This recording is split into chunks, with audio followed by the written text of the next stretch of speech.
일반적으로 결정은 알갱이는 원자, 이온, 분자 따위가 일정한 법칙에 따라 규칙적으로 배열된 고체를 말한다. 결정의 개념.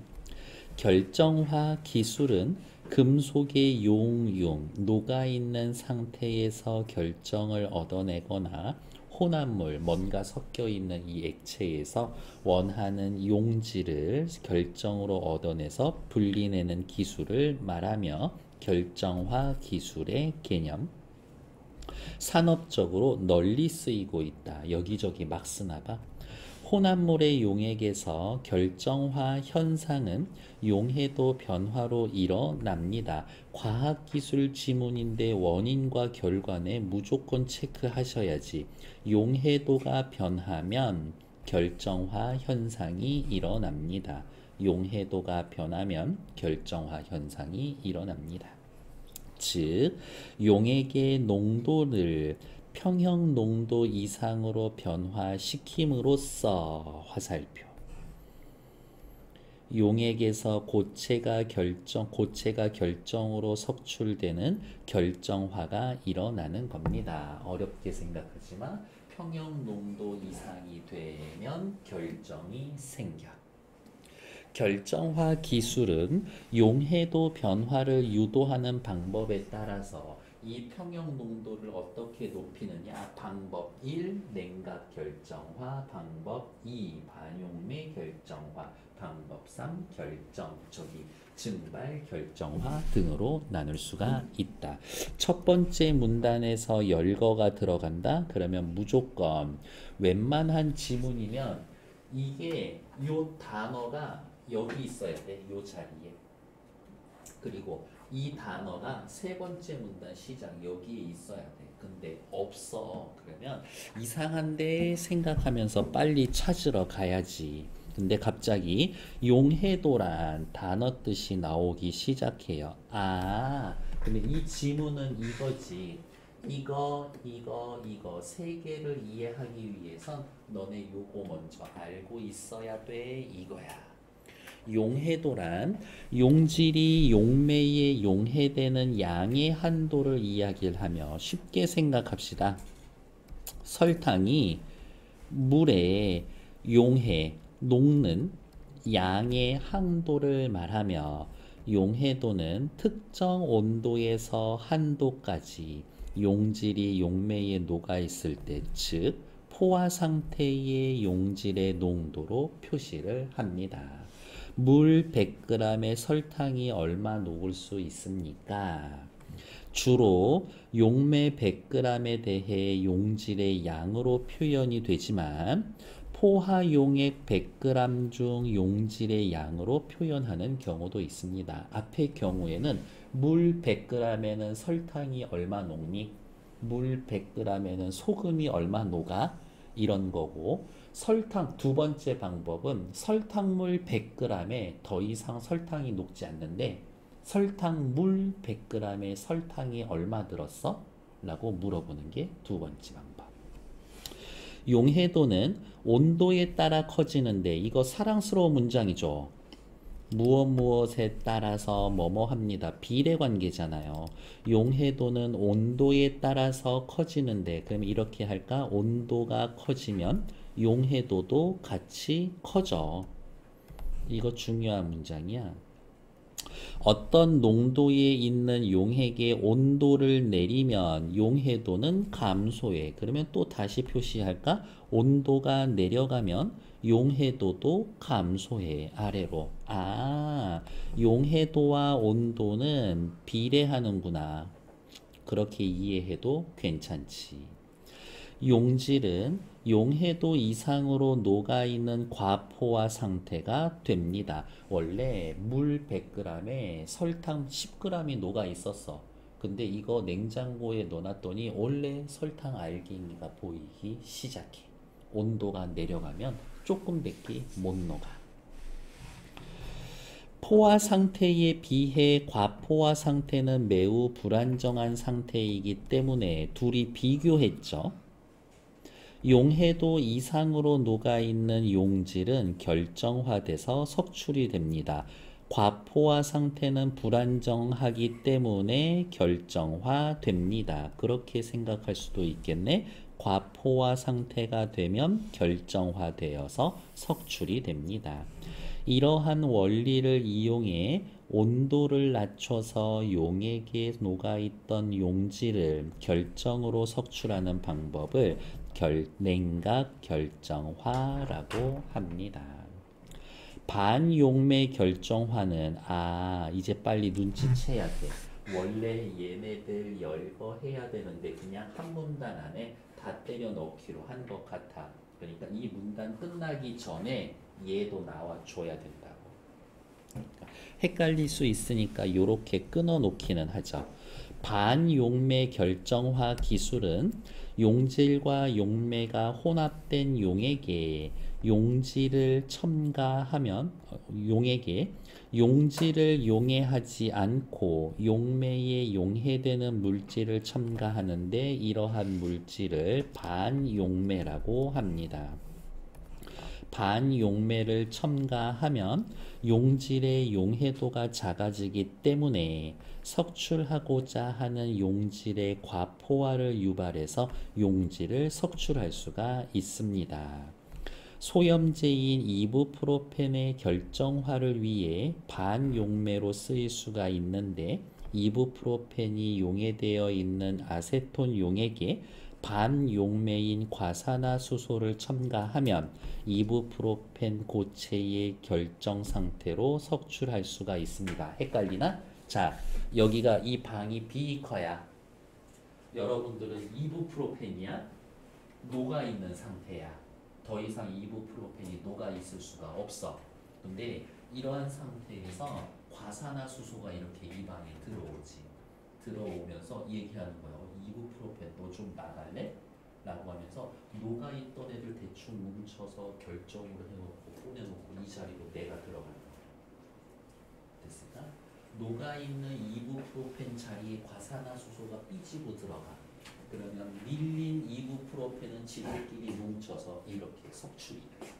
그게 반용. 즉, 과산화수소는 이부프로펜을 녹이지는 않아.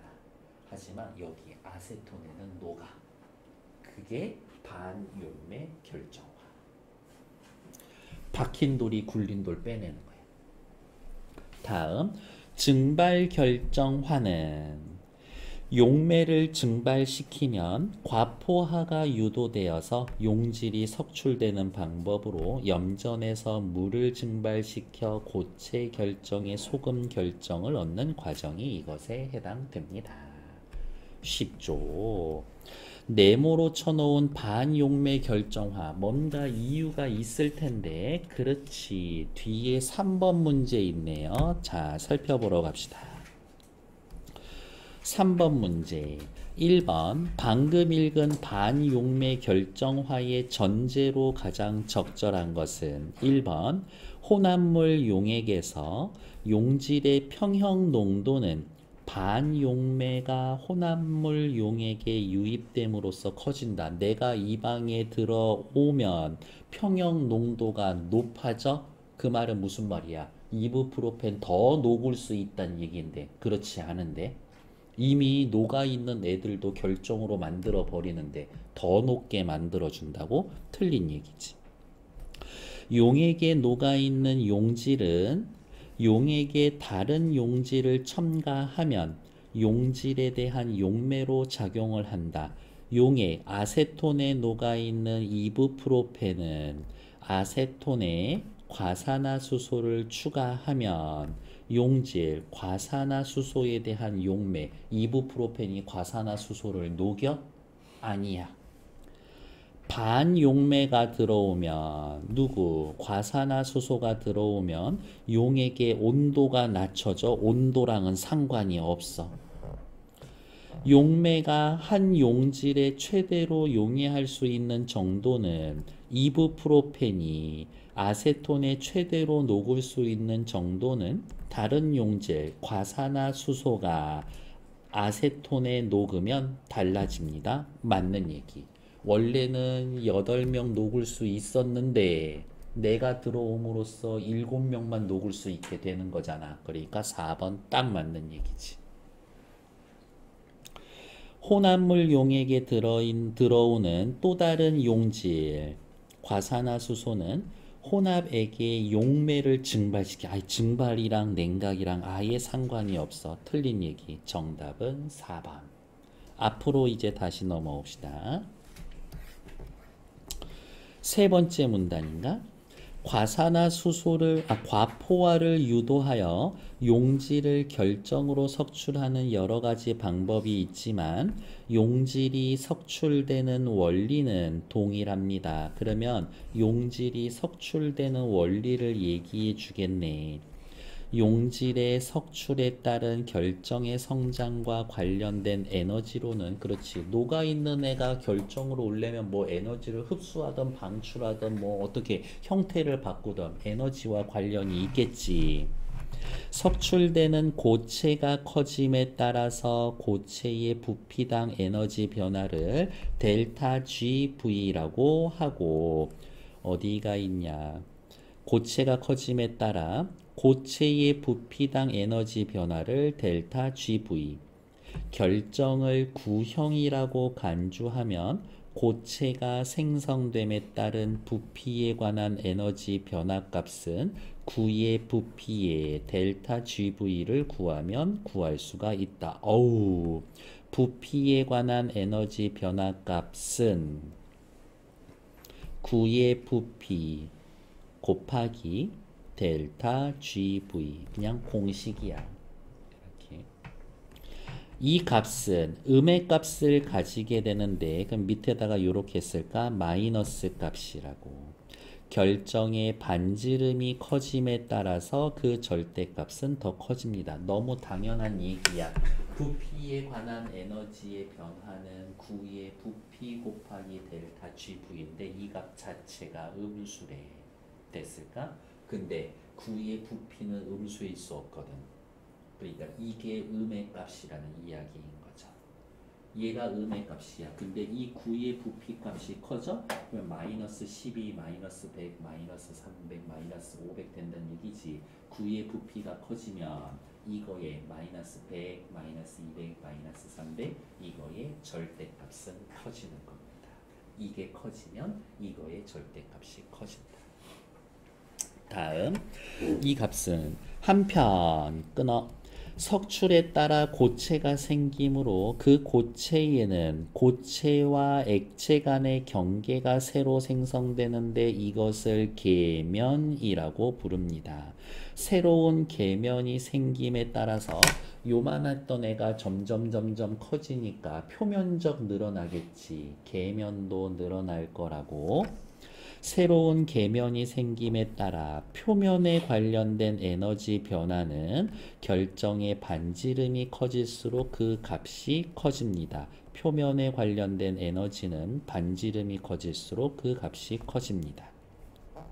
단위 표면적당 표면 에너지 변화량을 단위 표면적당 표면 에너지의 변화량을 델타 GS라고 하면 구로 간주한 결정의 반지름에 따른 표면 에너지는 구의 표면적 곱하기 델타 GS로 구할 수 있습니다. 이 값은 양의 값을 가지며 플러스 표면적을 작게 하는 게 안정된 상태이기 때문에 구의 반지름이 커질수록 더 커집니다. 됐을까? 이것도 수학적으로 완전 당연한 얘기인 거야. 표면적은 당연히 플러스지. 둘이 곱했는데 플러스 나올 거야. 그러면 이 값도 플러스야. 구의 표면적 커지면 얘도 커지겠지. 그 얘기입니다. 끝. 다음, 결정이 석출될 때 전체 에너지의 변화는 부피 에너지 변화와 표면 에너지 변화의 합이 됩니다. 전체 에너지 변화 델타 GT는 부피 에너지 변화 더하기 표면 에너지 변화의 합입니다. 그러니까 다시 이 값은 마이너스였고 이 값은 플러스였지. 그러면 이렇게 생각할 수 있겠네.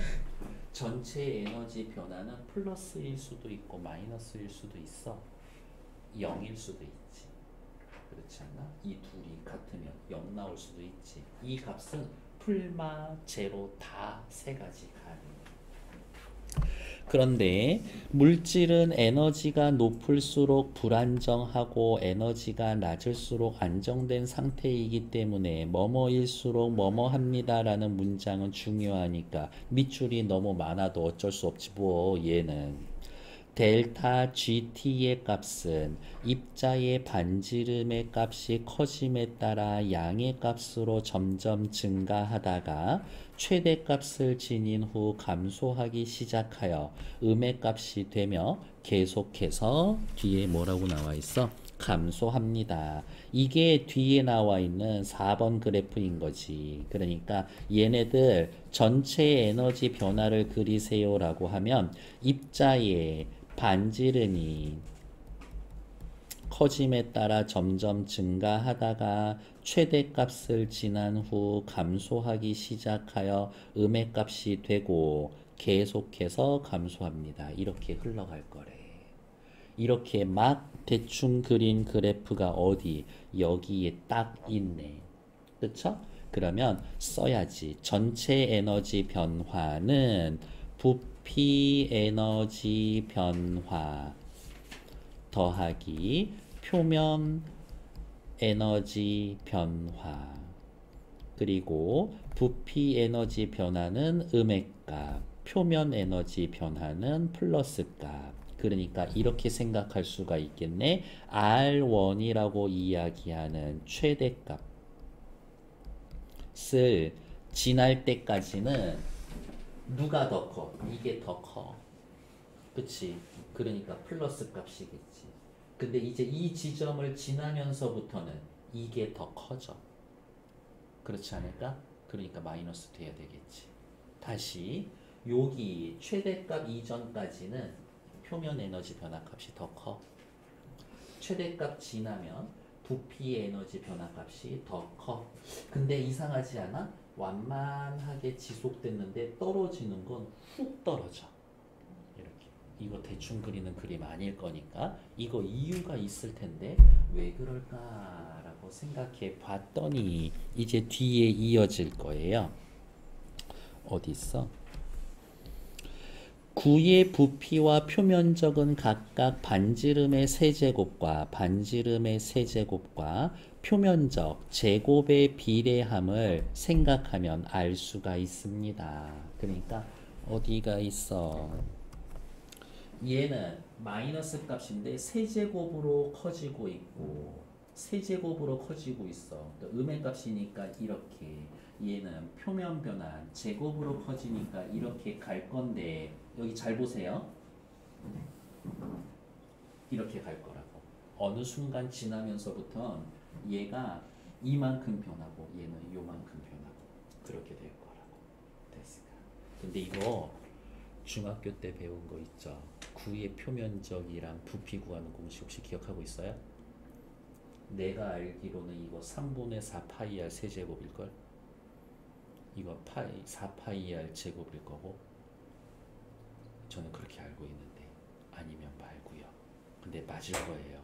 이렇게 저도 고등학교 졸업했으니까요. 그렇게 됩니다. 이제 또 다시 앞으로 와서 마저 읽고 가죠. 핵이란 결정의 성장 초기에 용액으로부터 석출되는 원자들이 모여 만들어진 작은 입자라고 봅니다. 핵은 작은 입자가 모여 만들어진 것. 이러한 원자들이 계속 모여서 계속 안정적으로 성장하려면 핵이 임계 크기 이상이 되어야 합니다. 임계 크기는 델타 GT 값이 최대일 때의 결정의 반지름을 말하는데 그러면 뒤에 와서 빨리 써야 되겠다. R1 요때의 값을 뭐 임계 크기 라고 써야 되겠네. 왜? 전체 에너지 변화가 최대값일 때가 임계 크기라고 했으니까. 임계 크기가 델타 값일 때의 결정의 반지름. 이 크기에서는 이 크기에서는 결정 입자가 다시 용해되는 과정도 에너지가 감소하는 방향. 결정 입자가 커지는 일이 일어나도 에너지가 감소하는 방향이기 때문에 임계 크기를 에는 에너지 감소가 두 가지 경우로 진행이 됩니다. 자연계에서 어떤 계는 높은 에너지 상태에서 더 낮은 에너지 상태로 자발적으로 변화할 수 있기 때문입니다. 자연 상태에선 에너지가 너무 높으면 지가 알아서 줄어드는 경향이 있대. 임계 크기는 용질에 따라 다르지만 보통은 1에서 2 나노미터 정도, 대개는 원자 200에서 3개 집합계. 그러면 또 밑에다 써야지. 임계 크기는 보통 1에서 2 나노미터. 그리고 원자 200개에서 300개 정도, 200에서 300개 정도.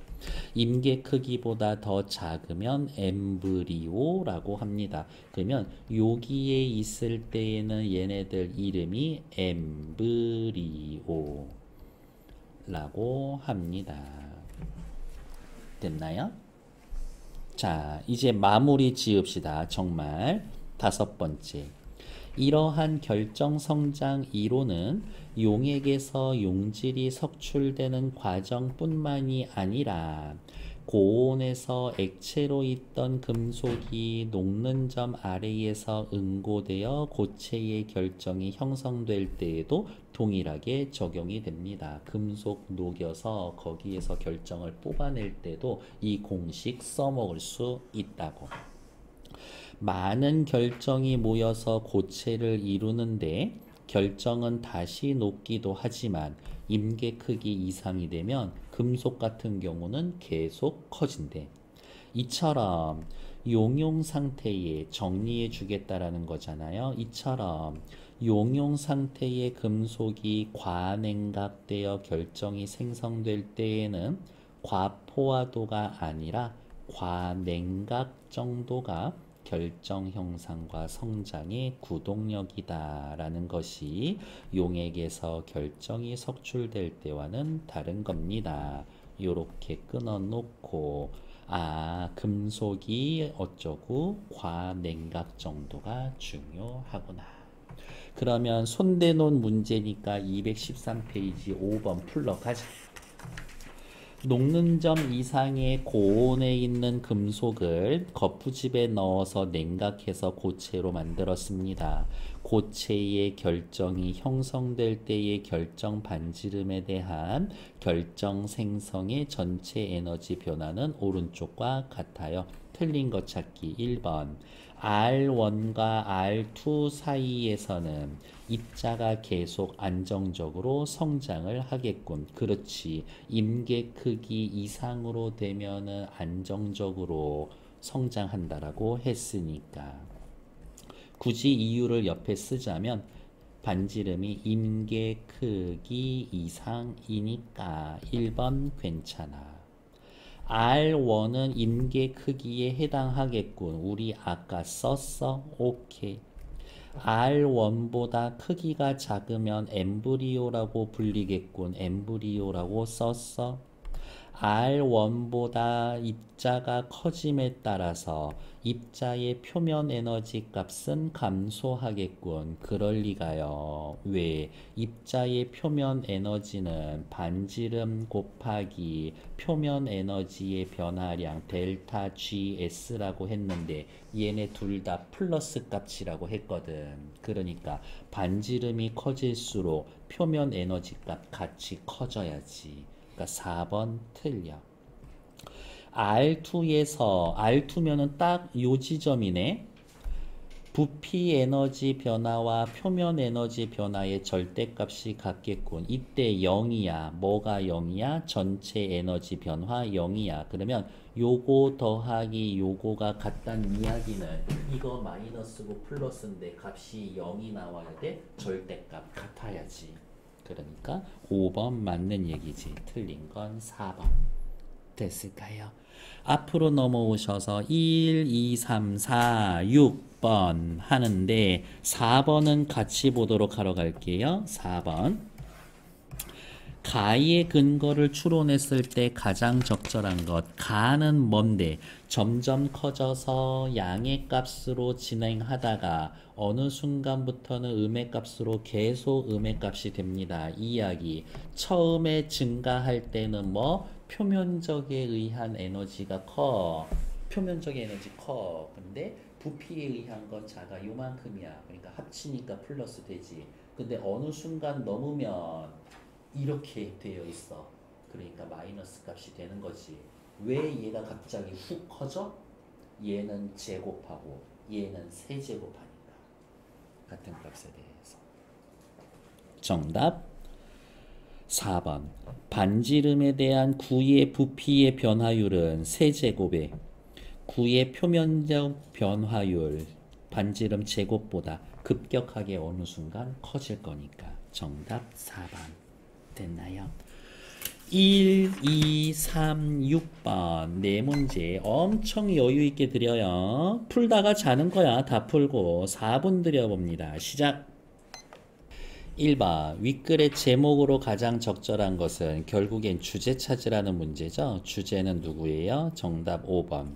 결정화 기술의 분류 세 가지에 대해서 이야기해 주잖아요. 냉각 결정화, 반용매 결정화, 증발 결정화 세 가지. 첫 번째, 두 번째 문단에선 이 얘기했고 용액에서의 결정이 성장합니다. 용해도에서 알아야 해요 라는 이야기는 세 번째 문단부터 이어져 있지. 그래서 정답은 5번. 뒤로 넘어가서 212번 OX 문제죠. 얘는 적절한 거 찾는 거니까 그냥 펴놓고 볼게요. 과포화 상태의 농도는 평형 농도다. 그럴 리가요.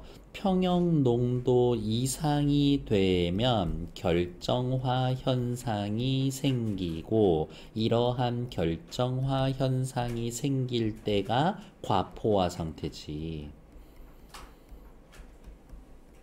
그러니까 1번 틀린 얘기죠. 다음 과포화 상태는 포화 상태보다 더 안정적이다? 아니요. 더 불안정하죠. 불안정하니까 야 녹아있을 수 있는 애들 이상 녹아있는데 너네 좀 튀어나갈래? 라면서 결정화 현상이 일어나는 거지. 2번 탈락. 3번 결정화 기술은 산업적으로 활용하기 어려워? 아니요. 산업에서 널리 쓰인다 그랬어. 탈락. 소금은 증발 결정화를 통해서 고체의 결정을 얻을 수 있다지. 증발 결정화의 예로 소금이 나왔는데 정답 5번. 냉각 결정화는 온도에 따라 용해도가 달라지는 걸 이용합니다. 맞죠? 왜? 온도가 오르면 용해도 오르고 온도가 낮아지면 용해도 낮아진다. 온도가 낮아져서 용해도가 낮아지면 과포화 상태가 돼서 결정이 생기는 거니까. 5번 틀린 얘기. 2번, 4번 다 확인했고요. 6번 문제 마지막으로 보러 갈게요. 정답은 몇 번? 4번. 왜냐? 어떤 일에 관계하여 참여함. 그러니까 얘는 관여. 야, 내 일에 관여하지 마 라고 얘기하지. 하지만 디귿은 뭐예요? 관련. 관련 단어 뜻은 뭐예요? 그와 내가 두 대상이 관계를 맺어 있음. 관계 맺고 있는 상태랑 관계해서 참여하는 거랑은 좀 다르지. 그래서 정답 3번. 일단 정치.